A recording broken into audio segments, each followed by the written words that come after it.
이진우의 손에 잡히는 경제.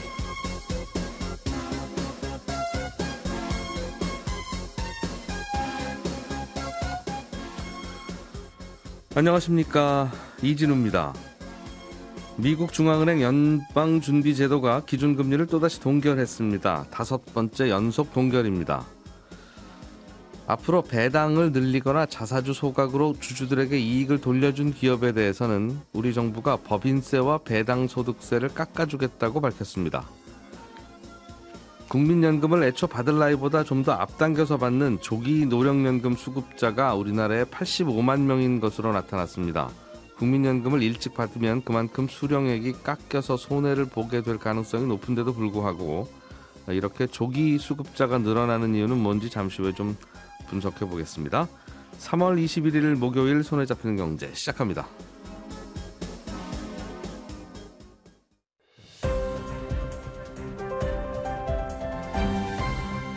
이진우의 손에 잡히는 경제.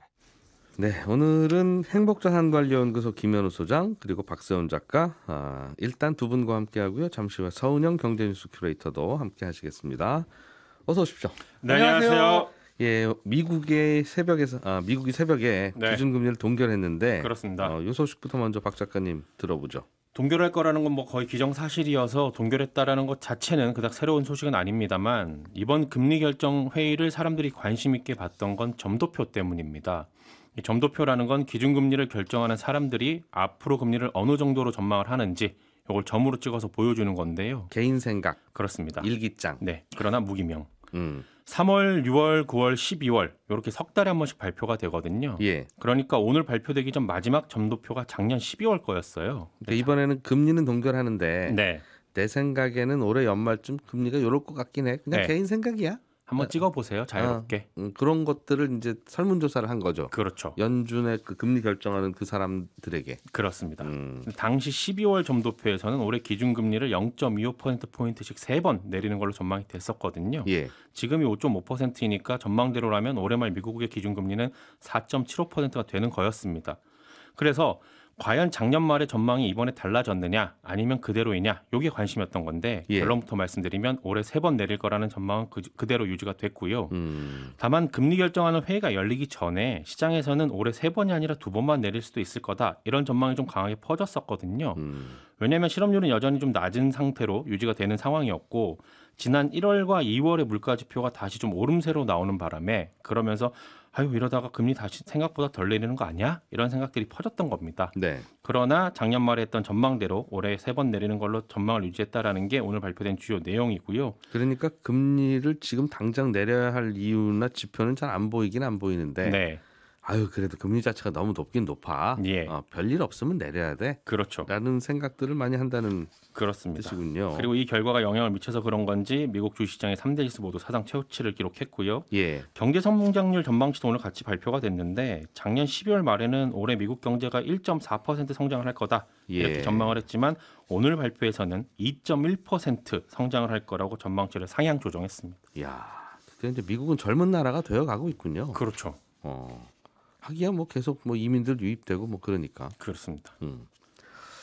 한 가지 궁금한 건 네. 중앙은행이 기준금리를 올리면 그렇죠. 특히 최근 뭐 2, 3년 사이처럼 이렇게 급격하게 올리면 인류가 기준금리를 뭐 조정한 이후에 거의 뭐 수십 년 만에 이렇게 많이 올리는 거 아닙니까? 네. 그러면 경기가 빠르게 식고 물가고 다 잡힌다고 써 있는데 네. 어떻게 미국은 저 금리를 견디고 이렇게 성장이 강한지 네. 이게 젊음이 좋은 건가요? 뭐 어떻게 왜 이렇다고들 해석합니까? 이게 금리를 빠르게 많이 올려서 고금리 상황을 길게 가져가는데 왜 소비랑 고용 투자가 줄지 않느냐 여기에 대한 답은 명확한 건 없어 보이긴 합니다. 다만 이제 몇 가지 추측하기로는 소비자 차원, 기업 차원, 정부 차원에서 나눠서 얘기를 좀 해보면 일단 금리를 많이 올리면 대출이자가 늘기 때문에 소비가 아무래도 줄게 되죠. 예. 그러면 기업들도 투자할 환경이 안 되니까 투자를 덜 하게 됩니다. 그러면 고용도 덜 하니까 임금이 내리고 임금도 내리고 하면서 물가도 내린다라는 게 정설인데 예. 미국이 기준금리를 많이 올린 게 코로나가 끝나는 시점하고 거의 맞물려요. 이게 왜 중요하냐면 소비자들 입장에서는 고금리 상황보다는 거의 2년 만에 이제 외출하고 여행이 가능해지다 보니까 거기에 좀 더 적극적으로 반응을 하게 된 겁니다. 소비를 한다라는 거죠. 사람들이 돈을 쓰면 경기는 식지 않습니다. 그리고 우리나라의 경우는 금리가 올라가게 되면 주택담보대출 이자도 덩달아 올라가죠. 변동금리니까요. 그러나 미국 같은 경우에는 이게 장기 고정금리다 보니까 예. 기준금리가 올라간다고 해도 이자로 나가는 돈이 늘지 않습니다. 그러니까 미국은 금리를 올려도 이게 금리 올렸는지 안 올렸는지 소비자들이 알게 되는 데까지 시간이 많이 걸리고 꽤 많이 걸리죠. 별로 느낌도 없고 네. 어차피 나는 고정금리 대출 받았는데 뭐 예. 라는 소비자가 대부분이라는 그렇습니다. 그리고 코로나 기간 동안에 못 썼던 돈들, 저축됐던 돈들 이제 쓰게 되는 거고요. 예. 이렇게 소비자들이 돈 쓰는 걸 줄이지 않으면 기업들은 투자를 늘립니다. 일할 사람을 더 뽑게 되죠. 일하려는 사람보다 일자리가 많으면 임금은 올라갑니다. 예. 올라간 임금은 물가를 자극하게 되고요. 이게 소비자 차원이었던 거고, 두 번째, 연준은 금리를 많이 올려서 지금 약간 뜨거워 보이는 경기에 찬물을 끼얹고 그래서 물가를 잡으려고 했는데 예. 미국 정부는 반대로 움직이고 있습니다. 선거가 코앞이니까. 그렇죠. 예. 미국 정부가 지난 몇 년간 하고 있는 게 글로벌 공급망 안정시키겠다면서 미국에 공장 지으면 정부 보조금 엄청 주겠다는 거잖아요. 예. 그러면서 이제 주요 산업의 전 세계 공장들을 미국으로 끌어들이고 있는데 당장 어제만 해도 인텔한테 반도체 보조금으로 27조 원 쏴주겠다고 했거든요. 그리고 이 효과로 일자리가 3만 개 정도 늘 거다. 이렇게 전망을 했어요. 예. 그러니까 경기를 살리는 방향으로 뜨거운 물을 붓고 있는 겁니다. 연준은 찬물을 끼얹고 네, 정부는 뜨거운 물을 끼얹고. 그렇죠. 그러니 연준이 기대하는 고금리 효과가 나타나기가 좀 어렵죠. 이게 정부 차원이었고 마지막으로 기업들 입장에서 보면 기업들은 은행에서 돈을 빌릴 때 금리가 올라가면 돈 빌리는 이제 비용이 늘어나니까 자금 조달이 잘 안 됩니다. 그리고 투자자들 입장에서도 고금리 시기에는 자칫 돈 빌려줬다가 그 회사가 파산을 하면 빌려준 돈 못 받을 것 같으니까 잘 안 빌려주고 그러거든요. 그렇게 해서 경기가 식어가라고 금리를 올리는 거잖아요. 겁니다. 예. 근데 미국 기업들은요, 은행이나 아니면 혹시 다른 데서 투자를 못 받아도 자금을 조달할 수 있는 창구가 하나 또 있습니다. 주식시장이에요. 미국 주식시장 같은 경우는 전 세계 투자자들이 몰리기 때문에 주식시장에서 자금을 조달하는 게 다른 나라 기업들보다는 상대적으로 쉽습니다. 예. 유상증자 하든가 아니면 전환사채 발행하든가 하면 되니까요. 그러니 금리를 올리는 게 기업 활동 위축과 또 곧바로 연결이 안 되기도 합니다. 그래서 말씀드린 이런 이유들로 미국이 기준금리를 가파르게 올렸어도 금리를 올리는 효과가 상대적으로 덜 나타나는 게 아니냐 해석이 나오는 거고요. 이건 미국이니까 가능한 얘기이기도 할 겁니다. 그래서 올해도 고금리의 여파와 충격이 미국은 다른 나라에 비해 상대적으로 덜할 거라는 얘기가 나오는 거고요. 예. 3번 내린다고 해도 여전히 4% 후반이라서 아주 높은 금리거든요. 다만 우리를 포함해서 미국 이외의 나라들에서는 미국이 고금리를 길게 가져갈수록 고금리의 부작용이 나타날 가능성은 높습니다. 오히려 네. 미국 금리 올라가면 주변 다른 나라들이 걱정이거나 혹은 뭐 변화가 있거나 그렇지. 네, 미국은 이러나 저러나 약발이 잘 안 먹히는 나라다. 그렇습니다. 올려봤자 소비자들도 별 반응이 없고. 그렇죠. 기업들은 그냥 주식시장에서 조달하면 되는 기업들이 꽤 있고. 네, 게다가 미국 정부는 난 몰라 그러면서 계속 돈 풀고 있고. 네, 알겠습니다. 그런 가운데 기준금리는 동결했다. 네. 그리고 연말까지는 한 3번쯤 내릴 것 같아. 지금으로서 금리를. 네, 그렇군요. 자, 김현우 소장님. 네.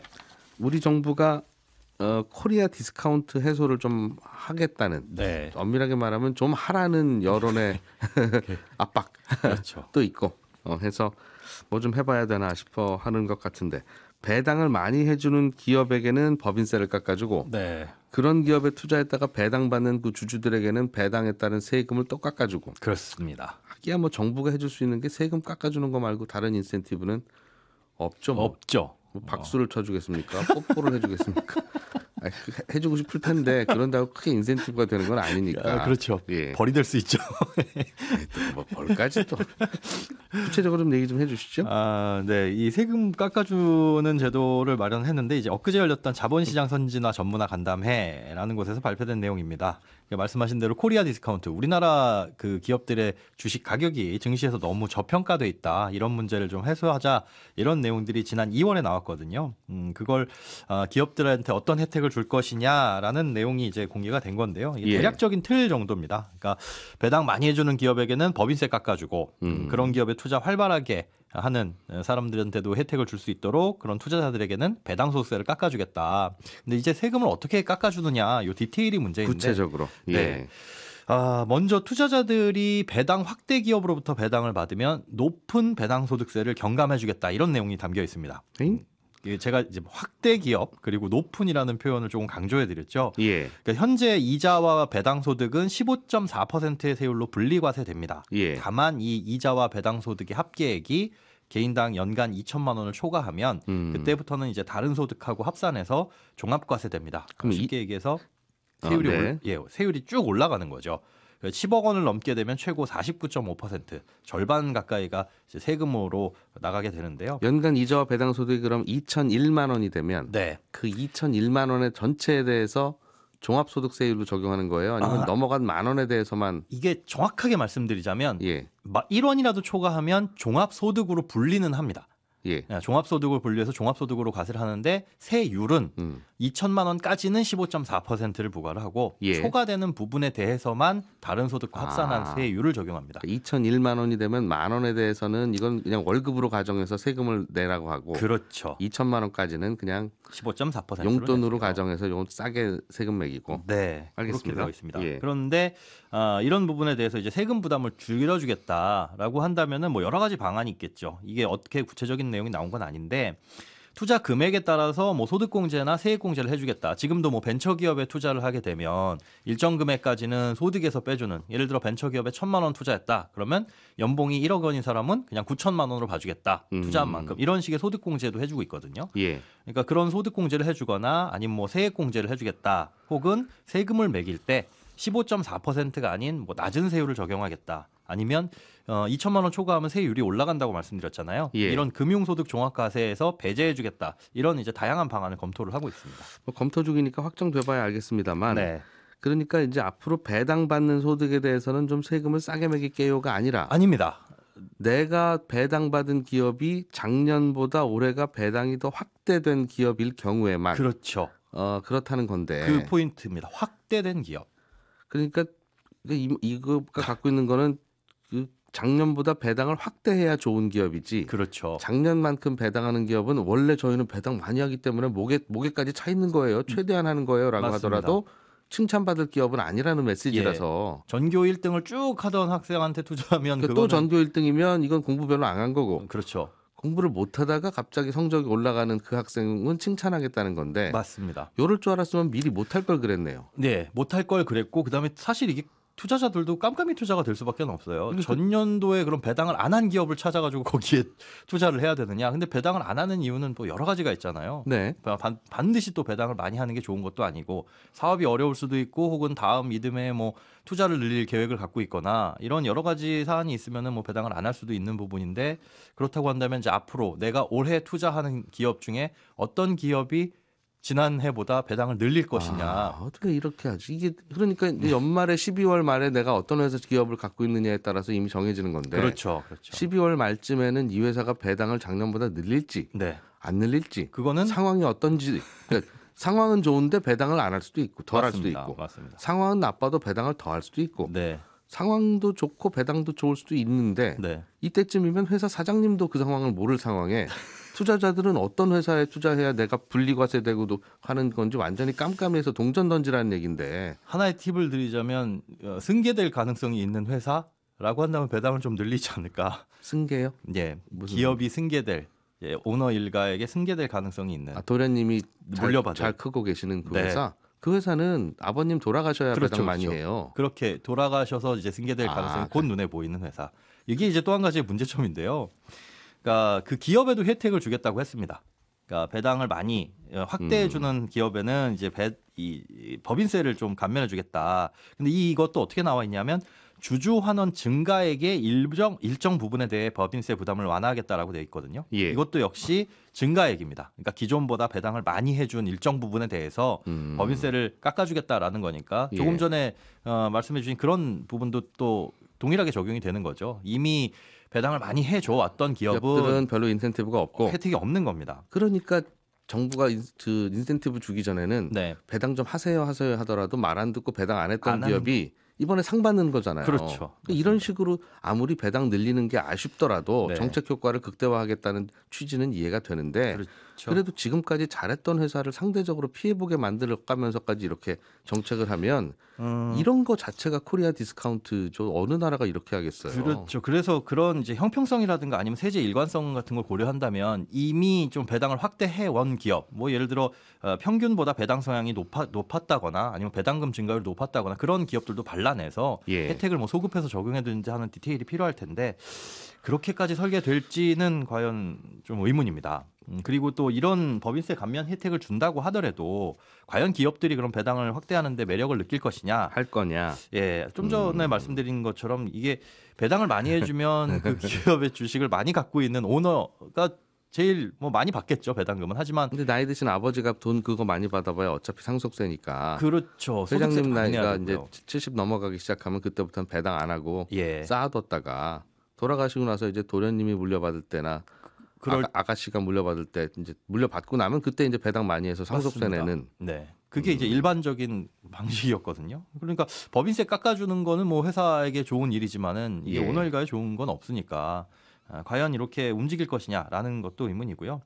또 기업 가치 올린다는 목적에서 뭐 기업이나 투자자들한테는 좋은 소식이지만 전체적으로 세수가 줄어드는 부분도 있습니다. 이게 법인세하고 배당소득세는 전체적으로 나라에서 봤을 때 전체적으로 이중과세 되지 않도록, 그러니까 기업도 내고 개인도 내는 일이 없도록 법인세를 낸 만큼은 아니지만 그와 비슷하게 개인 소득세를 깎아주는 제도가 있거든요. 예. 근데 지금 정책 같은 경우에는 양쪽 다 세금을 감면해주겠다라는 거라서 가뜩이나 지금 부족한 세수 어떻게 할 것이냐, 이것도 이제 좀 문제고요. 중간에 검토 중인 내용이니까 네. 뭐 확정된 건 아니겠습니다만 들리는 내용만 봐서는 또 이상하겠네 하는 생각이 좀 들어서 예, 그렇습니다. 약간 의욕 과잉인 듯해서 좀 잘 신중하게 생각해 주시면 좋겠다 하는 네. 의견이 일부에서는 제기될 수도 있을 것 같은 제 의견은 아니고.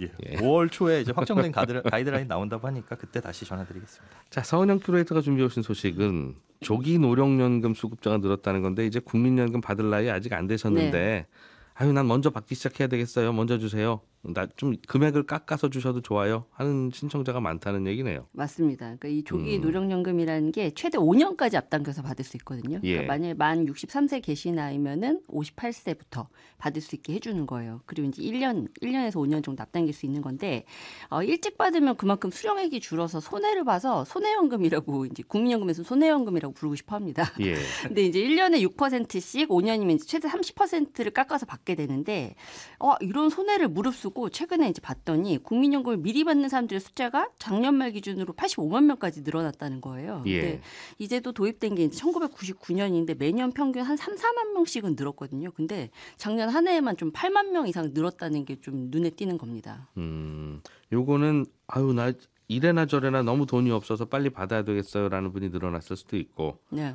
또 그냥 국민연금 받기 시작하는 모수 자체가 늘어나서 그런 경우도 있고. 네. 그러니까 이런 거 따질 때는 전체 국민연금 수급 시작하는 분 중에 몇 퍼센트 정도가 조기 신청하는지를 봐야 되는데. 네. 근데 비율상으로 높아진 것도 맞습니다. 아, 그래요? 네. 근데 이게 이제 여러 가지 좀 이유가 있는데 지금 말씀하신 것처럼 평소에도 이게 좀 많은 숫자가 늘어나고 있긴 했어요. 그래서 올해도 아마 90만 명대로 늘어날 거고 내년에도 100만 명대 갈 거야. 이게 오래전부터 좀 그런 전망이 나왔던 게 예. 일단 이제 국민연금 이거 다 고갈되는 거 아니야? 이런 이제 공포심을 가지고 있는 분들도 계시고 그리고 요거 빨리 받아가지고 내가 운용하는 게 차라리 낫지라고 생각하시는 분들도 분명히 있어요. 그렇게 해서 받는 경우들도 꽤 있었는데 예. 일단 지금 이제 표면적으로 보기에는 이거 30% 최대 30% 1년에도 6% 정도 이제 깎아서 받아야 되는데 그래도 신청한 사람들이 많은 걸 보면 생계가 어려운가 보다. 형편이 많이 어려워졌나 보다라는 이야기들을 하는 거예요. 이게 왜냐하면 일단 조기 노령연금이 아무나 신청할 수 있는 건 아니고 요건이 있습니다. 일단 10년 이상 가입을 해야 되고 또 한 가지 소득 요건을 좀 까다롭게 보는데